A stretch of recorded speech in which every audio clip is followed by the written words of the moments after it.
Tourism, art and culture అధ్యక్ష. ఈ బడ్జెట్లో టూరిజం, ఆర్ట్ అండ్ కల్చర్ డిపార్ట్మెంట్కు 1411 కోట్లు కేటాయించారు. ఎంతో ఘన చరిత్ర కలిగిన సాంస్కృతిక కళల, సంప్రదాయాల మరియు పురాతన నిర్మాణాల అభివృద్ధి కోసం మరియు పరిరక్షణ కోసం టూరిజం ప్రాజెక్టుకు 720 కోట్ల రూపాయలను ఈ బడ్జెట్లో కేటాయించారు. ఇది మొత్తం బడ్జెట్లో 0.46 మాత్రమే అధ్యక్ష, 0.46 మాత్రమే పర్సెంటేజ్ అయ్యా. ఈ బడ్జెట్ చూస్తుంటే కాంగ్రెస్ ప్రభుత్వం పర్యాటకాన్ని రంగాన్ని పరిహాసం రంగంగా మార్చినట్లు కనిపిస్తుంది అధ్యక్ష.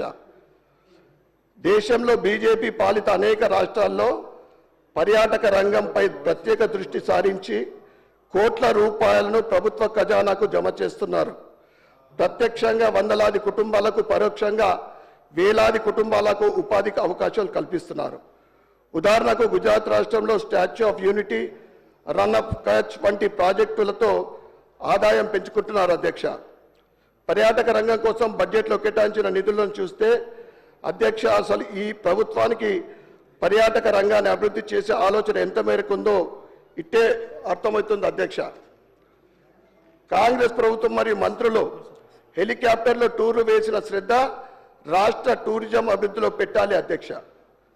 భారత పర్యాటక మంత్రిత్వ శాఖ విడుదల చేసిన ఇండియా టూరిజం డేటా కంపెండియం 2024 ప్రకారం దేశీయ పర్యాటక సందర్శకుల సంఖ్య రాష్ట్రంలో గణనీయంగా పడిపోతుంది అధ్యక్ష.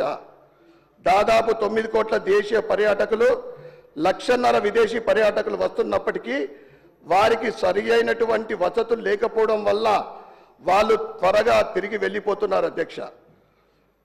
అదే 2-3 రోజులు ఉండే వసతులు కల్పించినట్లయితే పర్యాటక రంగం ఇంకా అభివృద్ధి చెందుతుంది. ఉదాహరణకు కుంటాల వాటర్ ఫాల్స్లో ఎటువంటి సౌకర్యాలు లేదు. అందుకే అక్కడ పర్యాటకులు వచ్చి సేమ్ డే రిటర్న్ పోవాల్సిన పరిస్థితి ఏర్పడుతుంది. గత బీఆర్ఎస్ ప్రభుత్వ హయాంలో టూరిజం పాలసీ లేకపోవడం చాలా బాధాకరం. అలాగే కాంగ్రెస్ ప్రభుత్వం తెచ్చిన నూతన టూరిజం పాలసీని స్వాగతిస్తున్నాం, కానీ దాన్ని చిత్తశుద్ధితో అమలు చేయాలని కోరుతున్నా అధ్యక్ష. నేను టూరిజం 2025-30 పాలసీని చదవడం జరిగింది అధ్యక్ష. రాష్ట్రంలోని ముఖ్యంగా 27 పర్యాటక ప్రాంతాలను గుర్తించారు మరియు వాటన్నిటిని అభివృద్ధి చేస్తామంటున్నారు. కేవలం 775 కోట్ల బడ్జెట్తో 27 ప్రాంతాల అభివృద్ధి సాధ్యమని నేను అడుగుతున్నాను అధ్యక్ష.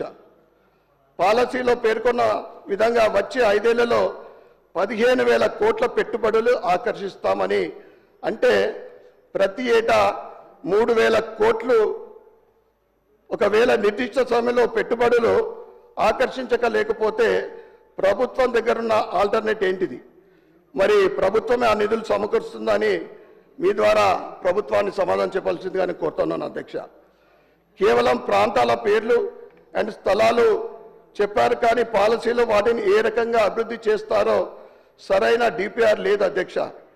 అలాగే ప్రభుత్వం పాలసీలో పేర్కొన్న 27 ప్రాంతాలతో పాటు మా ఇందూర్ అర్బన్లో ఉన్నటువంటి కిల్లా రామాలయాన్ని కూడా అందులో చేర్చి అభివృద్ధి చేయాలని మీ ద్వారా ప్రభుత్వాన్ని కోరుతున్నాను అధ్యక్ష.